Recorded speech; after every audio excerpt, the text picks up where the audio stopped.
இல்லை வேற ஏதோ ஒரு அழகு சாதனத்தையல் போடுறதுனால நம்மளுக்கு கிடைக்கக்கூடிய நன்மை என்ன தெரியுமா? சைத்தானுடைய தூண்டுதல்ல இருந்து நம்ம விலகக்கூடிய வாய்ப்பு கிடைக்கும். நம்ம முடிகள் தொங்கும் போது அவன் கீழே பிடிச்சி இழுப்பான். அந்த முனி இருக்கு இல்லையா, அதை பிடிச்சி இழுக்க இழுக்க தலைமுடி வலிக்க வலிக்க நம்ம என்ன செய்வோம்? கோபம் தானே வரும். கோபம்ங்கிறத உருவாக்கணும் அவனுக்கு. கோபம் நம்மளுக்கு வர வர என்ன செய்வோம்? பிறர் மேல நம்ம சிடு சிடு நிற்போம். அந்த சிடு சிடுப்பு என்ன ஆகும்? சண்டையாக மாறும். இதைத்தான் அவன் விரும்புவான். அந்த முடியத்தான் நம்ம வெளியே போட்டுக்கிட்டு போறோம். வெளியே போட்டாலும் சரி, வீட்டில இருந்தாலும் சரி, நம்ம தலைமுடியை நிச்சயமாக மறைச்சு இருக்கிறவர்களாக இருக்கணும். எந்த வீட்டில் பெண்கள் தலைமுடி தெரியும் வண்ணம் இருக்கிறார்களோ அந்த வீட்டில் ரஹமத்தான மலக்குகள் நுழைய மாட்டார்கள். உங்களுக்கு எல்லாருக்கும் தெரிஞ்ச வரலாறு தான். கதிஜா ரலியல்லாஹு தஆலா அன்ஹா வந்திருப்பது ஜிப்ரீல் அலைஹிஸ்ஸலாமா இல்லையான்னு சோதிக்கிறதுக்கு என்ன செஞ்சாங்க? தலையில இருக்கிற துணியை எடுத்துட்டு தான் கேட்டாங்க ரசூல் ஸல்லல்லாஹு அலைஹி வஸல்லத்திட்ட, வந்தவங்க உங்க கண்ணுக்கு தெரியுறாங்களான்னு. முதல்லாம் ஆயிஷா சித்திகா கதிஜா ரலியல்லாஹு தஆலா கூட ஒன்னா கொஞ்சம் நெருக்கமா இருக்கிற நேரத்துல தெரிஞ்ச ஜிப்ரீல் அலைஹிஸ்ஸலாம் கதிஜா ரலியல்லாஹு தஆலா முடியை எடுத்த தலையில இருக்கிற துணியை எடுத்த உடனே வேகமா போறாங்க. இதை பார்த்து ரசூல் ஸல்லல்லாஹு அலைஹி வஸல்லம் சொல்றாங்க, ஜிப்ரீல் அலைஹிஸ்ஸலாம் வேகமா போறாங்க. அப்ப ரசூல் கதிஜா ரலியல்லாஹு தஆலா சொல்றாங்க, வந்தவர்கள் மலக்குமார்கள் தான், ஜிப்ரீல் அலைஹிஸ்ஸலாம் தான் அவங்கள்ட்ட வந்திருக்காங்க அப்படின்னு ஒரு முடியை வச்சு நம்மளுக்கு டெஸ்டிங் கொடுத்துருக்காங்க நம்ம தாய், உம்மஹத்துல் முஃமினீன் தாய். அப்ப நம்ம பெண்களாகப்பட்ட நாம எப்படி இருக்கும்? நம்ம வளர்க்கக்கூடிய பிள்ளைகளை, பெண் பிள்ளைகளை எப்படி இருக்கும்? இப்ப ஆண் பிள்ளைகள் எல்லாம் பாதுகாக்கணும். முடி வெற்றம்னு தலையில கோலம் போடக்கூடிய அவல நிலையெல்லாம் ஏற்படுது. இதை ஒரு ஸ்டைல்னு சொல்லி நாம பெண்களும் ஆமோதிக்கிறோம்.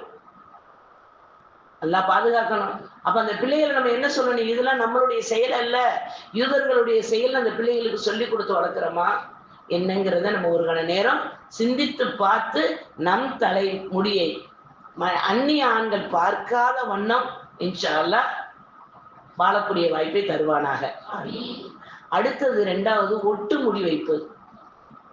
ஒட்டு முடினா உங்களுக்கு நல்லா தெரியும். இந்த சடை பின்னும் போது ஜவுரி முடின்னு சொல்லுவாங்க. இப்ப அந்த முடியை கூட வாங்குறதுக்கு மைக்கில் கூப்பி கூப்பி கேட்கிறாங்க, இவ்வளவு முடி இவ்வளவு விலை, இவ்வளவு முடி இவ்வளவு விலைன்னு. நல்லா பாதுகாக்கணும் இல்லையா?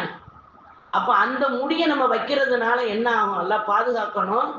ஹராம்னு ஆகிப்போச்சு. ஹராம்னு ஒரு செயலை செய்யும் போது என்ன ஆயிரும்? நரகத்து தானே. அந்த அதுல கிடக்கும் போது அல்லாஹ்வுக்கு ஒரு வகை இறக்கம் வந்து அவங்களை வெளியேற்றணும் போது கைகளை விட்டு துளாவி எடுக்கும் போது ஒட்டு முடி வைத்திருப்பவர்கள் முடி கூட அல்லாஹ் கையில் மாட்டாது. நவுதுபில்லாஹ் அல்லாஹ் பாதுகாக்கணும் இல்லையா? அப்ப எவ்வளவு பெரிய மோசமான செயல். இப்ப நம்ம பிள்ளைங்களுக்கு என்ன செஞ்சிடும்? கல்யாணத்துல சின்ன முடிதான் என் மகளுக்கு இருக்கு, முடி பெருசா சிறுசாங்கிறது முதல்லயே நம்மளுக்கு அல்லாஹ் தஆலா நிர்ணயம் பண்ணிடுவான். நீங்க என்ன தேய்ச்சாலும் நம்மளுக்கு வளர்ற முடிதான் வளரும். எவ்வளவு பக்குவம் பார்த்தாலும் நம்மகிட்ட இருப்பது தானே இருக்கும். ஏன் அல்லாஹ் தஆலா தலையில முடி வளர்ற அவ்வளவு அதிகமா இருக்கு, அதிகமா ஆகணும்னு ஆசைப்படுறோமே, விருவத்துல இருக்கிறதும் முடியுதானே, அது கொஞ்சம் அதிகமா வளரட்டுமே யாராவது துஆ செய்வோமா? அல்லாஹ் அதை கணக்காக நம்மளுக்கு பிருவத்தை வச்சு அது மீறி நம்ம கண்ணை விட்டு இறங்காம அல்லாஹ் பாதுகாத்துக்கிட்டு இருக்கானே, எப்படிப்பட்ட ரப்பு. அப்ப அந்த ரப்புக்கு நன்றி செலுத்தணும். அப்ப அதை ஒட்டு முடி எக்காரணத்தை கொண்டு வைக்கக்கூடாது. இன்னொன்னு கேட்பாங்க, நூல் முடி வைக்கலாமா? இங்க உள்ள பெண்கள் எல்லாம் எதுவும் கேட்க மாட்டீங்க, நல்ல பிள்ளைங்க. ஒரு சில மஜ்லிஸ்ல கேட்பாங்க, ஒட்டு முடியில நூல் முடி வைக்கலாமா? அறியாம வச்சுட்டோம்னா அல்லாஹ் மன்னிப்பான். அறிஞ்சு நம்ம வைக்க கூடாது. நூல் முடியும் ஒட்டு முடியும் சம்பந்தப்பட்டதுதான். ஒரு நாள் நம்மளுக்கு முதல் வாழ்க்கை ஆரம்பிக்கும் போது நன்மையான வாழ்க்கை தானே ஆரம்பிக்கணும். கல்யாணம் ஒரு நாள் அல்ஹம்துலில்லாஹ், அந்த கல்யாணத்துக்கு நம்மளுடைய இஸ்லாம் என்ன சொல்லுதோ அந்த அளவுக்கு அந்த பெண்ணை அலங்காரம் பண்ணலாம். இஸ்லாம் சொல்றக்கூடிய கட்டுப்பாடோட அந்த பெண் எவ்வளவு வேணாலும் அலங்காரம் பண்ணலாம். இஸ்லாம் அல்லாத இதுல அந்த பெண்ணை அலங்காரம் பண்ணணும்னு அவசியம் இல்லை. அதனால அழகு கூடாது. அப்ப அந்த அடிப்படையில ஒட்டு முடி வைப்பது நம்மளுக்கு ஹராம்ங்கிறத புரிஞ்சு அல்லாஹ் நம்மள அனைவரையும் இதை பாதுகாப்பானாக. அடுத்தது கண்முடிக்கு நான் உங்களுக்கு ரைட்ஸா சொல்றேன். கண்முடிக்கு பொய்முடி வைப்பது, அதாவது பிருவத்தை சீர் செய்வது. நம்மளுக்கு ஏற்கனவே அல்லாஹ் வரைஞ்சு கொடுத்துட்டான். அது வரையாம இருந்திருந்தா நம்ம நிலைமை என்ன இருக்கும்? அழகா முளைக்க வச்சிருக்கான் இல்லையா? இதை போய் என்ன செய்யறது? சீர் செய்யறதுக்காக வேண்டி நூலு வச்சு கட்டி அது என்னென்னமோ பண்றது, பண்ணி அதை அழகுபடுத்துறது. பிருவமுடியை சீர்படுத்துவது நம்மளுக்கு மார்க்கத்துல கிடையாது. ஆணா இருக்கட்டும் பெண்ணா இருக்கட்டும், நம்மளுக்கு அல்லாஹ் இப்படித்தான் இருக்கணும்னு ஒரு அழகு அல்லாஹ் தஆலா அமைச்சு நம்மளை படைச்சிட்டான். நீங்க என்னதான் போட்டு நம்ம பெயிண்ட் அடிச்சாலும், என்னதான் நம்ம என்ன செஞ்சாலும் அது மாறவே மாறாது. அல்லாஹ் கொடுத்த அந்த அழகுதான் நம்மகிட்ட இருக்கும். அப்ப அந்த அடிப்படையில நம்ம இன்ஷா அல்லாஹ் ஒவ்வொருவர்களும் புரிஞ்சுக்கிறோம், பிருவங்களையும் நம்ம சீர் செய்யக்கூடாது. நம்ம இளைய சந்ததிகளுக்கு இதை சொல்லிக் கொடுத்து வளர்க்கக்கூடியவர்களாக இருக்கும். அடுத்தது 4வது, வாசனை திரவியங்களை பூசிக்கொண்டு வெளியில் செல்வது. நம்ம இன்னைக்கு ஒரு அத்தரை நிறைய பூசி இருக்கோம்னு வைங்களேன், ஒரு இடத்துக்கு போறோம், போகும்போது நம்ம நடந்து போறோம், இல்ல ஒரு வண்டியில போறோம், எதுலயோ போறோம், போகும்போது அந்த கிராஸ் ஆகும்போது ஒரு ஆண், அந்த இடத்துல நிக்கிற ஒரு ஆண், நல்ல வாசம் வருது, இந்த பெண்ணு தான் போட்டிருக்காங்களோ, இந்த வண்டி தான் நம்மளை கிராஸ் ஆகி போச்சு நினைச்சிட்டாலே நம்ம வாழ்க்கை என்ன ஆயிடும்? நல்லா பாதுகாக்கணும். வீட்டுக்குள்ள நம்ம எவ்வளவு வேணாலும் போட்டுக்கிறலாம், அந்த வாசம் வெளியே வராம நம்ம பாதுகாக்கிறதுக்கு முயற்சி பண்ணணும். ஆனா இப்ப உள்ள பெண்கள் நம்ம என்ன செஞ்சிடும் தெரியுமா? வீட்டுல இருக்கையில அல்லாஹ் அக்பர், எல்லாருக்குமே சிரிப்பு வர்றதை பார்த்தா அப்படித்தான் இருக்கும் போல. ஒரு அவதாரமான ஒரு நைட்டி, இந்த நைட்டியை கண்டுபிடிச்சவங்களுக்கு அவார்டு கொடுக்கலாம். அதுக்கு பேரே நைட்டி, நைட்ல போடுறதுக்கு தான் அதை உருவாக்கி வச்சிருக்காங்க. அதுலயும் முதல்ல வெளிநாட்டுல ஒரு இடத்துல, அந்த நாடு பேரு சொல்ல தெரியல, ஒரு விதமான அரிப்பு நோய் வந்துச்சான் அந்த நாட்டுல. அந்த நோய் ஆஸ்பத்திரியில நிறைய அட்மிட் ஆயிருந்தாங்களாம். அப்ப அந்த நாட்டுக்காரன் தயாரிச்சதுதான் இந்த நைட்டி, ஃப்ரீயா இருக்கட்டும். அது கொஞ்சம் காத்தோட்டமா இருக்கட்டும், அந்த அரிப்பு தாங்க முடியாத நிலைமைக்கு அது கொஞ்சம் கொஞ்சமா இப்ப பகல் டீ ஆகி முழு நேர டீயா மாறிடுச்சு. கொஞ்சம் கொஞ்சம் இருந்துச்சு பகல். இது நான் சிரிக்கிறதுக்காக சொல்லல, அவ்வளவு நிலை. ஒவ்வொரு வீட்டுல ஆண்கள்கிட்ட கேட்டா தெரியும், பீரோவை திறந்த சரிஞ்சு விழுகிற அளவு துணிமணி இருக்கும். அதை உடுத்தி அல்லாவும் ரசூலும் கணவனுக்கு அழகுகளாக இருங்க, அழகிகளாக இருங்கன்னு சொல்லியிருக்காங்க. அதை தவிர்த்துட்டு பாடாவதியா வீட்டுல இருக்கிறது. அது என்ன தொழுகையில மட்டும் என்ன செய்யறது, அதை போய் என்ன செய்யறது, ஒரு ஒளி செய்யறோம்னு மூஞ்சியை கழுவிக்கிறது. எங்கேயாச்சும் போகணும்னு சொல்லிடட்டுமே. இப்ப யாரு பாக்குறதுக்கு நம்ம அலங்காரம் பண்றோம்? கணவர் கூடயே போனாலும் வெளியில தானே போறோம். யாரு அலங்காரம், யாரு பாக்குறதுக்கு அலங்காரம் பண்றோம்? எப்பவுமே நம்ம பளிச்சுன்னு இருக்கிறது சொல்லி வச்சிருக்கிறோம். மார்க்கம் சுத்தத்தனை ஈமானின் ஒரு கிளை என்று நம்மளுக்கு சொல்லி இருக்கு. அப்ப அதை நம்ம செயல்படுத்துறோமா? அல்லாஹ் நம்மளை அனைவரையும் பாதுகாப்பானாக. வெளியில போகையிலதான் ஸ்ப்ரே என்ன, அத்தர் என்ன, பூ என்ன, புது புருக்கா என்ன, புது புடவை என்ன, அல்லாஹு அக்பர். ஆனா வீட்டுல இருந்தோம்னா தலையிலையும் துணி இல்லை, நம்ம போட்டிருக்கிற நைட்டியும் அவதாரமான நைட்டி. இந்த லட்சணத்தை நம்ம இருந்தோம்டா, மலக்குமார்கள் நம்மகிட்ட சலாம் கூற வர்ற மலக்குமார்கள் எப்படி வருவாங்க? நம்மளை நம்ம சாதாரணமா அல்லாஹ் நம்மளை படைக்கலாமா? நம்மளை சுத்தி அல்லாஹ் தஆலா காவலார்களை கொடுத்துதான் வாழ வச்சிருக்கான். காவலார்கள் மலக்குமார்களை அல்லாஹ் தஆலா ஒவ்வொரு மனிதருக்குமே அல்லாஹ் தஆலா ஹதீஸ் பிரகாரம், ஹதீஸ் அறிவிப்புல பல விஷயங்கள்ல பார்க்கும்போது 365 மலக்குமார்கள் இல்லாம ஒரு மனிதனால வாழ முடியாது. அந்த அளவுக்கு தான் அல்லாஹ் நம்மளுக்கு ரஹமத்து பரக்கத்தை செஞ்சிருக்கான். இத்தனை பேரையும் மீறி ஏன் நபசுக்காக நான் வாழ்றேன்னு வாழ்ந்தோம்டா, அல்லாஹ் நம்மளை அனைவரையும் பாதுகாப்பானாங்க. அப்புறம் இன்னொன்னு செய்வோம், சீரியல்ல வந்திருக்கிற மாதிரியே புடவை எடுப்போம். அல்லாஹ் நம்மளை அனைவரையும் பாதுகாப்பானாக. ஏன்டா இங்க போய் கேட்கறது, இந்த சீரியல்ல இந்த புடவை கட்டிட்டு வந்தா, அந்த புடவையத்தான் அவ கட்டினா, அவ கட்டினா அந்த கிட்டே இருந்தாங்கன்னா அவங்களுக்கு அது அழகு. அதை பார்த்து நம்ம வாங்கி கட்டி அவங்கள மாதிரி ஆக முடியுமா? ஒருவர் நம்ம இப்படி நினைப்போமே, ஹதிஜா ரலியல்லாஹு தஆலா தலைமுடி மூடி இருந்தாங்க, அவங்கள மாதிரி நம்ம வாழ்வோமே. ஆயிஷா சித்திகா ரலியல்லாஹு தஆலா வாசனை திரவியம் பூசி வெளியே போகல, அவங்கள மாதிரி நம்ம வாழ்வோமே. ஜுவைரியா ரலியல்லாஹு தஆலா தஸ்பீஹோட வாழ்ந்தாங்க, அவங்கள மாதிரி வாழ்வோமே. உம்மு சல்மா ரலியல்லாஹு தஆலா சட்டத்தை முழுக்கூடிய சட்டங்களை எல்லாம் பிறருக்கு அறிவிச்சு கொடுத்து வாழ்ந்தாங்க, அவங்கள மாதிரி வாழ்வோமே. உம்மகத்துல் முஃமினீன் தாய்மார்கள் நம்மளுக்கு எவ்வளவோ சொல்லி கொடுத்துருக்காங்களே, சொல்லி கொடுத்துக்கிட்டு இருக்காங்களே, இன்னும் சொல்லி கொடுப்பாங்களே. அதை நம்ம பிள்ளைகளுக்கு சொல்லி கொடுத்து வளர்க்குறோமா? பிள்ளைகளுக்கு மதர்சாவுடைய மாவுல் இருந்தாதான் அந்த பிள்ளைகளை சிறந்த பிள்ளைகளாக, மார்க்கத்தின் பிடிப்புள்ள பிள்ளைகளாக கொண்டு வர முடியுமா ஒழிய, வீட்டில் இருந்து நம்ம எவ்வளவுதான் சொல்லி கொடுத்தாலும் மதர்சாவுடைய மாவுல் இல்லாட்ட அது ஜீரோ தான். 1 போட்டு 0 போட்டா அந்த 1க்கு வேல்யூஷன் அதிகமாகும். 0 போட்டு 1 போட்டு பாருங்களேன், நம்பருக்கு வேல்யூஷன் இருக்காது, நம்பருக்கு வேல்யூஷனே இருக்காது. ஆனா அதே நேரத்துல 1 போட்டு நீங்க எத்தனை சைபர் போட்டீங்களோ அது 1ல 10ன்னு ஆரம்பிச்சு முதல்ல 1ன்னு தான் இருக்கும், பக்கத்துல ஒரு சைட போட்டா 9 கூடிரும். அந்த அதுக்கு பக்கத்துல இன்னும் 1 போட்டா 100, 10க்கு எங்க இருக்கு, 100 எங்க இருக்கு, இப்படி போட்டு போய் பாருங்க 1 கோடி வரைக்கும் வரும்.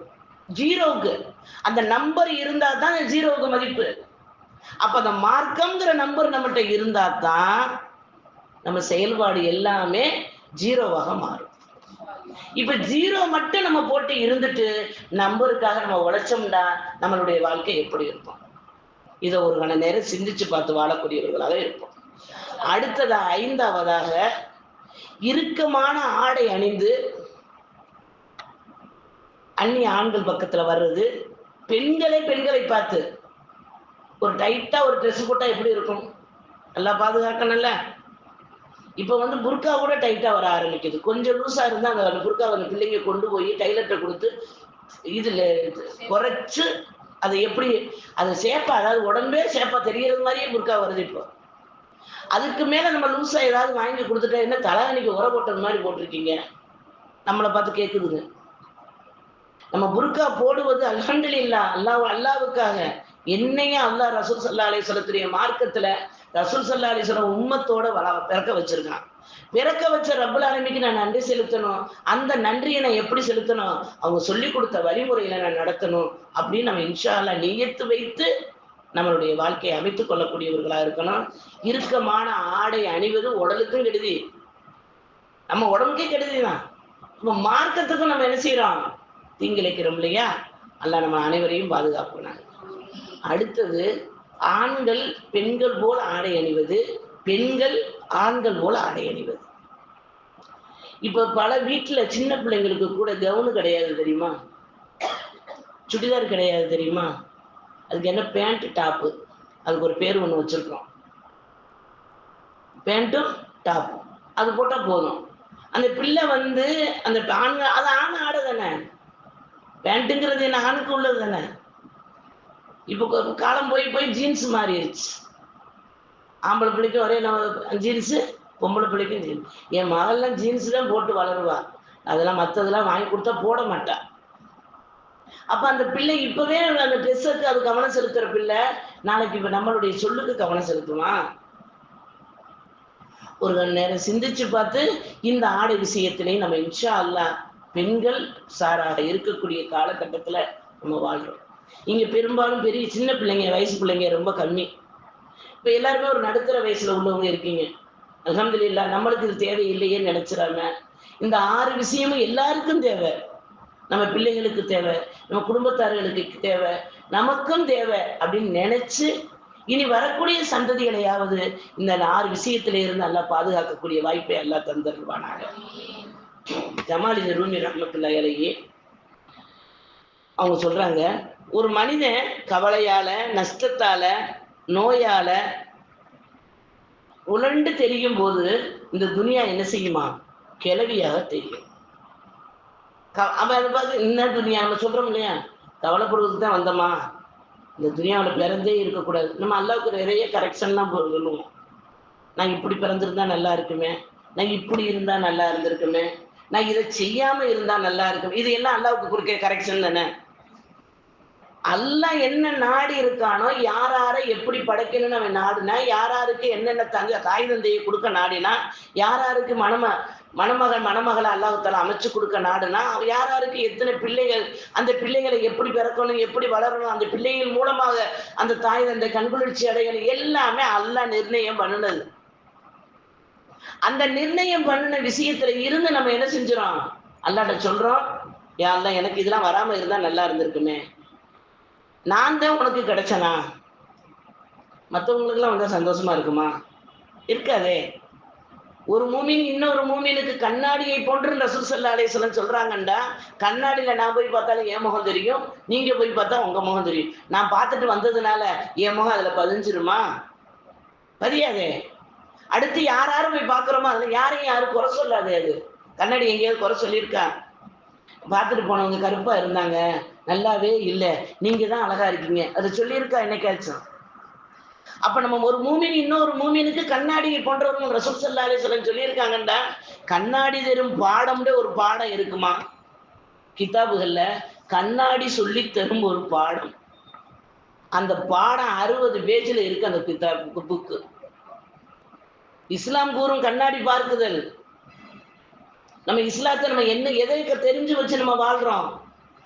5 வக்து தொழுகிறோம், அல்ஹம்துலில்லாஹ். 5 வக்தையும் மொத்தமா எத்தனை ரக்காயத் தொழுகிறோம்னு சொல்ல தெரியாது. சுன்னத்து நஃபிலோட ஃபர்லோட எத்தனை ரக்காயத்து தொழுகிறோம்னு சொல்ல தெரியாது. நான் சுன்னத்து நஃபில் வரலாம் தொழுதுருவேன். திடீர்னு கேட்டா எப்படி சொல்றது? அதுக்காக சொல்லிட்டு வந்தா கேட்டுட்டு வந்தா சொல்ல முடியும்? ரெண்டுமே தெரிஞ்சு வச்சிருக்கணும். ஷாபிக்கு எத்தனை ரக்காயத்து, ஹனபிக்கு எத்தனை ரக்காயத்து தெரிஞ்சு வச்சிருக்கணும். ஆனா நம்ம தொழுகிறதையே தெரியலையே. இப்ப முழுக்குடைய நியத்துக்கள், இப்ப என்ன மாதிரி வயதானவங்கள்ட்ட கேட்டு பாருங்க, அந்த முழுக்குடைய நியத்துலாம் அதெல்லாம் முடிஞ்சு போச்சு. இனிமே ஞாபகம் வச்சு என்ன செய்ய?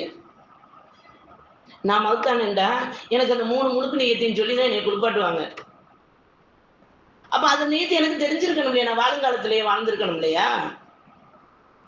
அப்ப என்னுடைய கஷ்ட நஷ்டத்திலேயே என்னுடைய வாழ்க்கையை நான் போய்கிட்டேன்னா மார்க்கத்துடைய சட்டத்திட்டத்தை எப்ப தெரிஞ்சுக்கிறது?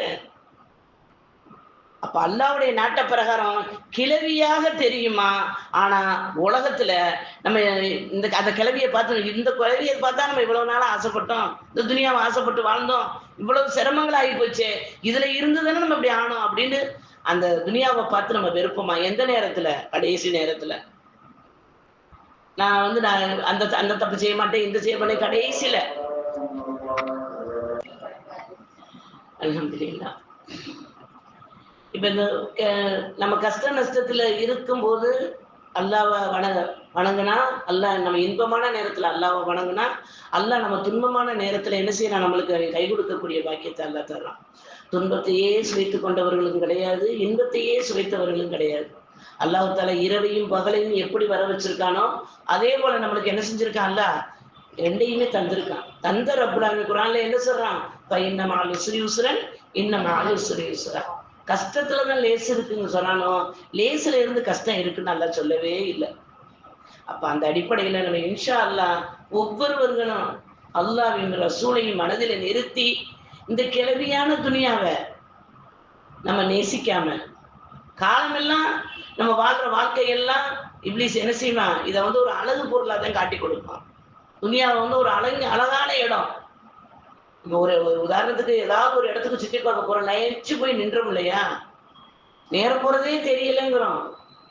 எவ்வளவு நேரம் ஆனாலும் அந்த இடத்துல ஷாப்பிங் போனோம்னு ஒரு பேர் வச்சிருக்கோம். அசர் போயிருது, மகரிப் போயிருது, எஷா போயிருது. ஆக மொத்தம் என்ன சந்தர்ப்ப சூழ்நிலைக்கு தொழுதுக்கலாம். அப்படி அதுக்கு நாமளே சொல்லக்கூடிய ஒரு பேரு. பெரிய பெரிய கற்ற ஆலிம்கள் மற்றவங்க கூட சொன்னாலும் அதை கேட்கக்கூடியவர்களாக இருக்கமாங்கிறது அல்லாஹ் அறிஞ்சது. அப்ப அந்த அடிப்படையில இதைத்தான் ஜமால் ரூமி ரஹ்மத்துல்லாஹி அலைஹி சொல்றாங்க.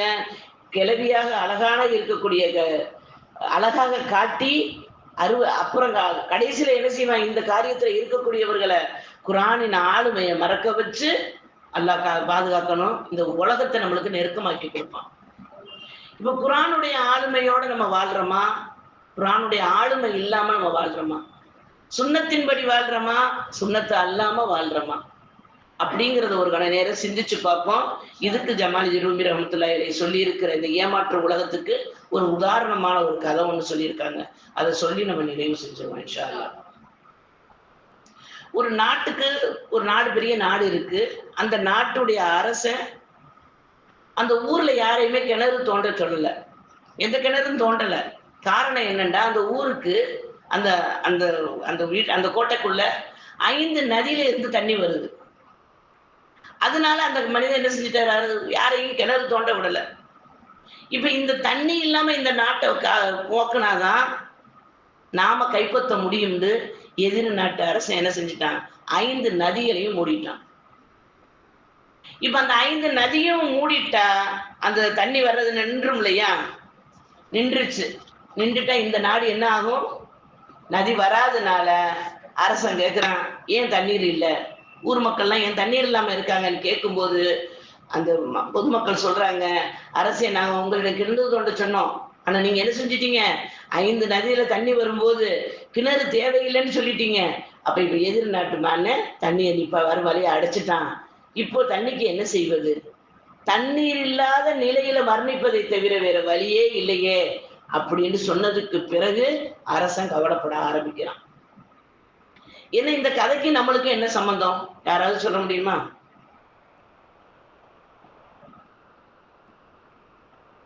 அமைதியான பிள்ளைங்கப்பா, ரொம்ப ரொம்ப அமைதியான பிள்ளைங்க. சரி, அல்ஹம்துலில்லாஹ்.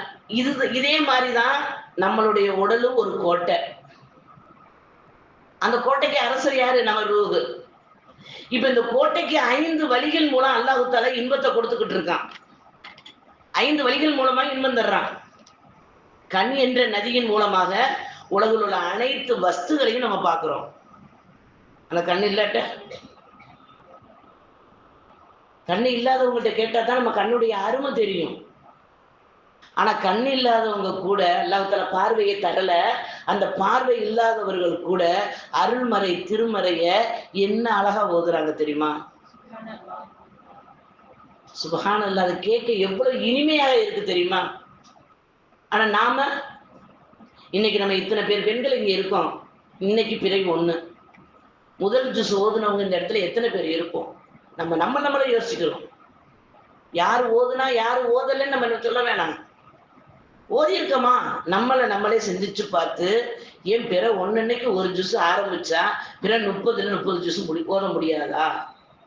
சரி, 15 ஜூஸ் ஓத முடியாதா? 7 ஜூஸ் ஓத முடியாதா ஒரு மாசத்துக்கு? அப்ப அந்த குர்ஆனுங்கிற அந்த கோட்டைக்குள்ள நம்ம எப்படி இருக்கோம்? கண்ணுங்கிற கோட்டையை வச்சு நம்ம என்ன செய்யறோம்? கண்ணை வச்சு நம்ம என்ன எதை பார்க்கிறோம் முதல்ல? அப்ப கண்ணுங்கிற நதியின் மூலமாக அல்லாஹ் தஆலா என்ன செஞ்சிருக்கான், நம்மளுக்கு எந்த நதியின் மூலமாக நல்லது கெட்டதை அணிஞ்சு ஆகிறோம். இது முதல் இன்பம். அடுத்தது 2வது என்னமா இருக்கும்? இப்ப நானே உங்கள்கிட்ட கேட்கிறேன், மாஷா அல்லாஹ்.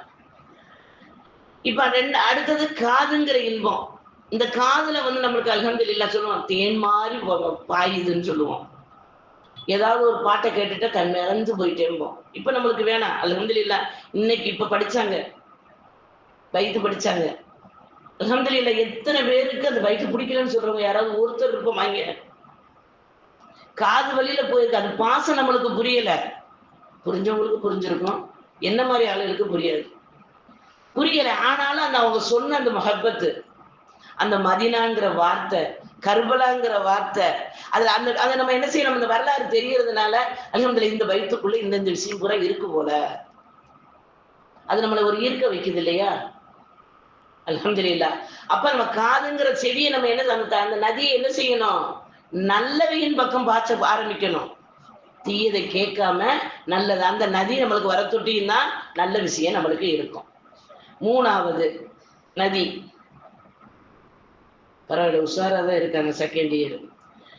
3வது மூக்குங்கிற நதி. இப்ப இந்த நதியில நம்ம நல்ல வாசனைகளை நுகரக்கூடியவர்களாக இருக்கணும். இப்ப நம்மளே சொல்லுவோம், ஒரு ஏதாவது ஸ்மெல்லு வேற மாதிரி வந்துச்சுன்னா, என்ன இந்த லாரியில இப்படி ஏற்றிட்டு போறாங்க, அந்த யாரு போறதுக்கு அந்த கழிவெல்லாம் யாருடைய கழிவு, நம்ம கழிவு தான் போகுது. அதை பார்த்து நம்ம மோசலிக்க தேவையில்லை. அதை பார்த்து நம்ம என்ன செய்யணும், நம்மளை சரிப்படுத்திக்கிறணும். இன்னைக்கு ஏதாவது ஒரு இடத்துல இருந்து ஒரு வாசனை வருது, அந்த வாசனையை நம்ம என்ன செய்யலாம், நம்மளுக்கு முகர்றதுக்கு தான் எல்லா மூக்க வச்சிருக்கான், அதை முகரலாம். ஆனா அந்த அந்த முகரக்கூடிய விஷயத்துக்கு ஆசைப்படக்கூடாது. ஒரு உதாரணத்துக்கு ஒரு சால்னா கொதிக்குது, ரொம்பமான ரசம் கொதிக்கட்டுமே, நம்ம சும்மா இருக்குமா, என்ன நம்மளுக்கு நாளைக்கு ரசம் வச்சிடணும், நாளைக்கு ரசம் வைக்கலாம், தப்பு இல்லை, சாப்பிடலாம். ஆனா இதை சொல்லிட்டு வைக்க வேணாமே. இது அவங்களுக்கு நம்ம அந்த அந்த வீட்டுல எந்த வீட்டுல இருந்து அந்த வாசனை வருதோ அவங்க வச்ச அந்த ரசத்து மேல நம்மளுக்கு போறாங்க. அந்த ரசத்தை நம்ம மூந்ததுனால அவங்களுக்கு ஏதாவது உடல்ல பிரச்சனை வந்துச்சு, எதிர்ச்சின்னு ஒண்ணு இருக்கு. அதுக்கு யாரு காரணம்? மறைமுகமாகக்கூடிய இதெல்லாம் தவறுகள். மூக்கு முகரத்தான் இருக்கு, நல்ல விஷயங்களை முகர்வோம். நோம்புல ரொம்ப செய்வோம், நோம்பு வச்சிருப்போம். ஆமா, மூக்குல முகர்றத வந்து தப்பு இல்ல, அதுக்கு அதை வந்து நம்ம ஆசை வைக்கிறது தப்பு. அப்புறம் இன்ஷா அல்லாஹ் அல்லாஹ்ட்ட நம்ம கேட்போம், யா அல்லாஹ் என் மூக்குங்கிற நதிய ரப்புல் ஆலமீனே உன்னை தவிர யாரும் இதை படைக்க முடியாது. நம்மளுக்கு அல்லாஹ் தஆலா கண்ணை ரெண்டா கொடுத்தாள்ல, காதை ரெண்டா கொடுத்தாள்ல, மூக்கின் துவாரத்தை ரெண்டா கொடுத்தாள்ல, வாயை மட்டும் ஒன்னா ஏன் கொடுத்தான்? அதையும் ரெண்டா கொடுத்துருந்தான்டா. ஒரு கண நேரம் சிந்திச்சு பார்ப்போமா? நம்மளையே பார்க்க நம்மளுக்கு பயமா இருக்கும். இப்ப நானே 2 மைக்கு வச்சு பேசினா எப்படிமா இருக்கும்? அல்லாஹ் நம்ம அனைவரையும் தொகுப்பாக, அழகாக, கூர்மையாக, எது எது எந்தெந்த இடத்துல இருந்தா அழகோ ரசிச்சுட்டு படைச்சிருக்கான். நம்மள படைப்பினங்களை ரசிச்சு படைக்க துவங்கின ரப்பு பெண்களை மட்டும் சிரிச்சுட்டு படைச்சிருக்கான். ரசிச்சது வேற, சிரிச்சது வேற. ஆனா நாம என்ன செய்வோம், சிரிப்பை எங்கேயோ தொலைச்சிட்டு நான் இப்படித்தான் இருப்பேன். கண்மணி நாயகம் ரசூல் ஸல்லல்லாஹு அலைஹி வஸல்லம் சிரித்த முகமாக புன்முறுவல பூத்த மாதிரி இருங்கன்னு சொல்லியிருக்காங்க. ஆனா சத்தமிட்டு சிரிப்பதை பெண்களை தடுத்திருக்காங்க. சத்தமிட்டு சிரிக்க கூடாது. அப்ப அந்த அடிப்படையில நம்மளுடைய 4வது நதி நம்மளுடைய நாவு. நம்மளுடைய நாவுங்கிற நதிய அல்லாஹ் தஆலா அதுல ருசியை தந்திருக்கான்.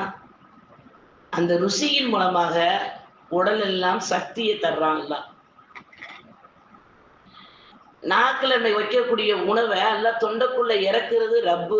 அதுக்கு ஒரு மலக்க நியமிச்சிருப்பானா அல்லாஹ். அவங்களுடைய உணவை தள்ளி விடு உள்ளண்டு, இல்லாட்ட போகாது. ஏன் நம்ம சாப்பிட்டுக்கிட்டே இருந்தவங்க அந்த முடியாத நேரத்துல சாப்பிட முடியலன்னு ஏன் சொல்றோம்? அந்த மலக்கு மருத ரெஸ்ட் எடுக்கிறாங்க. நம்ம நினைக்கிற வாயில வைக்கிற உணவு எல்லாம் நம்ம தான் வெண்டு அரைச்சு தள்ளுறோம். ஏன்னா நம்மளுக்கு மிஷின் எல்லாம் கொடுத்துருக்கேன் இல்லையா, 32 மிஷின்களை கொடுத்துருக்கான். அதுல எத்தனை பேருக்கு எத்தனை மிஷின் இருக்குன்னு தெரியல. 32 இருக்குமாங்கிறது சந்தேகம். என்ன மாதிரி ஆளுக்கலாம் அரைச்சு அரைச்சு அரைச்சு என்ன செய்யறோம், நம்ம நினைக்கிறோம் அந்த வாயில போடுற ஒரு கடலையவே மெண்டு அதை கூழாக்கி உள்ள அனுப்பக்கூடிய சக்தி நம்மகிட்ட கிடையாது. வாயில பல்லுல மென்றோம், அந்த நாக்கு சுழண்டு உள்ள அனுப்பாம இருந்தா அது என்ன ஆகும்? அந்த ருசியை கொடுக்கக்கூடிய அந்த நாக்குக்கு மட்டும்தான் ருசி. நம்ம சொல்லுவோம் நாக்குல ருசி, தொண்டைக்கு போனா அங்கிட்ட ஒண்ணும் இல்லம்போம் சொல்லுவோமா? தொண்டைக்குள்ள போன ருசியை நம்ம என்னைக்காவது பார்த்திருக்கோமா? தொண்டைக்குள்ள போயிருக்கு ருசியா இருக்குன்னு சொல்லுவோமா? நாக்கு தான் ருசி. அது எவ்வளவு நேரம், அடுத்த உணவு சாப்பிடும்போது அது முடிஞ்சிடும். அதனாலதான் கண்மணி நாயகம் ரசூல் ஸல்லல்லாஹு அலைஹி வஸல்லம் உணவு உண்ட உடனே தண்ணி குடிக்காதீங்கன்னு இருக்காங்க. சாப்பிட்ட உடனே தண்ணி குடிக்க கூடாது, கொஞ்ச நேரம் சென்று குடிக்கணும். ஒரு நாளைக்கு ஒரு 3 சுப்ஹானல்லாஹ் சொல்ற நேரமாவது தாமதிக்கணும். அதாவது அந்த சாப்பிடுறதுக்கு முன்னால தண்ணி குடிப்பது திக்ரு. சாப்பிடும் போது இடையிடையே துவா குடிக்குது துவா. சாப்பிட்ட பிறகு தண்ணி குடிக்காமல் தாமதி இருப்பது ஷிஃபா. இது நான் சொல்லல, கண்மணி நாயகம் ரசூல் ஸல்லல்லாஹு அலைஹி வஸல்லம் சொன்ன அருள்மொழி. இன்னைக்கு நம்ம சாப்பாட்டுல என்ன இதை ஃபாலோ பண்றோமா? தெரிஞ்சு வச்சிருப்போம், அல்ஹம்துலில்லாஹ். எல்லாம் எனக்கு அது தெரியும், எனக்கு இது தெரியும். ஆனா என்ன அது எனக்கு தெரியுமா? அது கூட ஒரு ஜோக்குக்கு சொல்ற கதை ஒண்ணு இருக்கு. அதாவது ஒரு இந்த துணி துவைக்கிற வண்ணா, அந்த வண்ணா வந்து ஒரு கழுதை வளர்க்குறாரு. கழுதை வளர்ந்துகிட்டு இருக்கு. இப்ப அந்த அந்த நேரத்துல ஒரு ஊர்ல ஒரு புரளி கிளம்புது. மைசூர் ராஜா மரணிச்சுட்டாரு. யாரு சொன்னா மைசூர் ராஜா இறந்துட்டாரா, மைசூர் ராஜா இறந்துட்டாரான்னு யாரு சொன்னான்னு கேட்கல. இந்த வண்ணா வீட்டுல இருந்துதான் அந்த செய்தி வந்துச்சுங்கிறாரு. இப்ப ஊர் ஜனம் எல்லாரும் இந்த வண்ணார் வீட்டுக்கு வந்தாச்சு. நீ எப்படி சொல்லுவ மைசூர் ராஜா இறந்துட்டாருன்னு எப்படி சொல்லுவ? நானே மைசூர் ராஜா இறந்துட்டாருன்னு நான் கவலையில இருக்கேன் அப்படின்னு அவர் சொல்றாரு. மைசூர் ராஜா நல்லா தானே இருக்காரு, நாங்க எல்லாம் செக் பண்ணிட்டு தானே வந்திருக்கோம், நீங்க ஏன் இறந்துட்டேன்னு சொல்ற? நான் வச்சிருந்த கழுதைக்கு மைசூர் ராஜான்னு பேர் வச்சிருந்தேன், அது இறந்துருச்சு, என் வாழ்வாதாரமே அதுதான், அப்ப நான் கவலைப்படாம எப்படி இருப்பேன்? அந்த மாதிரி தான் நம்ம என்ன செஞ்சிரோம், எனக்கு அது தெரியும், எனக்கு இது தெரியும், அப்படி தெரியும், இப்படி தெரியும் இருந்துட்டு மார்க்கத்துல தெரிய வேண்டிய விஷயங்களை தெரியாம தவிச்சு போய் உட்காந்துருக்கோம். அல்லாஹ் தஆலா தெரியக்கூடிய வாய்ப்புகளை தருவதற்கு தான் மதரசாங்கிற எல்லாம் தந்திருக்கான். எவ்வளவு வயசானாலும் இல்மை கற்றுக்கொள்வதற்கு பெண்கள் முன் வரணுமா? ஏன்னா அல்லாஹ் தஆலா பெண்கள்கிட்ட தான் 1,00,000 ஆதம் அலைஹிஸ்ஸலாத்தை தவிர மற்ற அனைத்து நபிமார்களையும் சுமக்கக்கூடிய பாக்கியத்தை அந்த பெண்ணிட்ட தான் அல்லாஹ் கொடுத்திருக்கான். அப்படிப்பட்ட தன்மைக்கு உரிய நாம மேதைகளை உருவாக்குனது பெண்கள் தானே. ஷாஃபி இமாம் அவங்களுக்கு கிடைச்சிருக்காங்கன்னா அவங்க தாய் செஞ்ச சேவை தானே. அப்படிப்பட்ட எல்லா இமாமர்களுடைய பாருங்க, எல்லாத்துலயும் தந்தையை விட தாய் தான் முன்னால வருவாங்க. அப்படிப்பட்ட பெண்ணுக்கு உரியவர்களாக நம்ம இருந்துகிட்டு மார்க்கத்துடைய சட்ட திட்டங்களை எனக்கு கத்தது போதும், நான் ஓதுனது போதும், நான் தெரிஞ்சது போதும், 24 மணி நேரத்தை 1 மணி நேரம் செலவழிங்களேன். உங்களுக்கு கற்றுக் கொடுக்கறதுக்கு பாடசாலைகள், மதரசா, மாஸ்கர் காத்துக்கிட்டு இருக்கு. அத ஒரே 1 மணி நேரம். அல்ஹம்துலில்லாஹ் தோழி வாஹிதா, அல்ஹம்துலில்லாஹ் அவங்க வரும்போது எழுத்துக்கள் வர எந்த அளவுக்கு புரிஞ்சிச்சு, இப்ப அந்த எழுத்துக்கள் எப்படி புரிஞ்சு வச்சிருக்காங்கன்னு அவங்கள்ட்டே நீங்க கேட்கலாம்.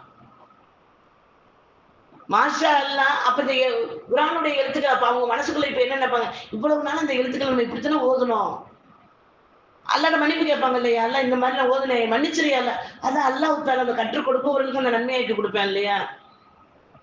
அப்ப நம்ம வெட்கப்படாம கற்றுக்கொள்ளக்கூடிய வழிமுறையை நம்ம தேடணும். இப்ப 4 நதியை பார்த்தாச்சு. 5வது நதி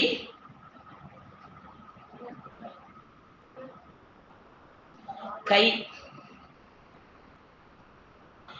கைங்கிற நதி. இப்ப இந்த 4 நதிக்கு வேலை செய்வதற்கு இந்த கை ஒரு மூலகரமான நதி.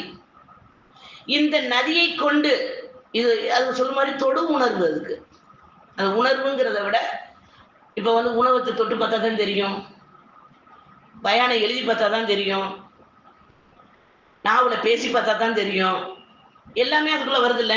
அப்ப இந்த கை அதுக்கு ஒரு மூல காரணமா இருக்கு.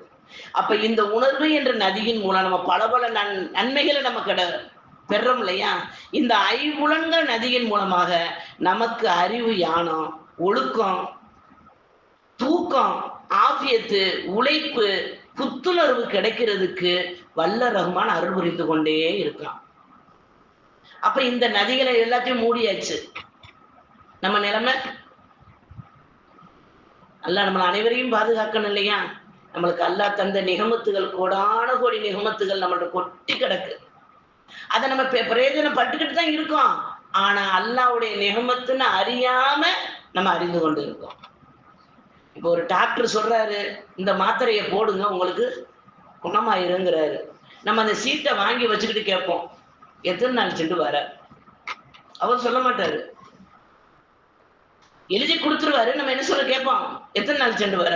அவர் 3 நாள் சென்று வாங்க. அந்த 3 நாளும் அவர் சாப்பாடு எப்படி சொன்னாரோ அதே மாதிரி செய்வோம். ஆனா அவர் மாத்திரையை கொடுக்கும்போது இந்த மாத்திரையை பிரிச்சுட்டு மாத்திரையை போடுங்கன்னு சொல்ல மாட்டாரு. ஆனா நாமளா நம்ம என்ன செஞ்சிருவோம், மாத்திரை கவரோட போட்டு முழுகிடுவோமா? என் ஜன்னத்து சொல்லுங்க, கவரோட போட்டு முழுகிடுவோமா? அதை மட்டும் உசாரா உரிச்சிட்டு மாத்திரையை மட்டும் போடுவோம். போட்டுட்டு எல்லார்ட்டையும் ரெக்கமெண்டேஷன் பண்ணுவோம், நல்ல டாக்டர், நல்ல மாத்திரை சொல்லுவோம்.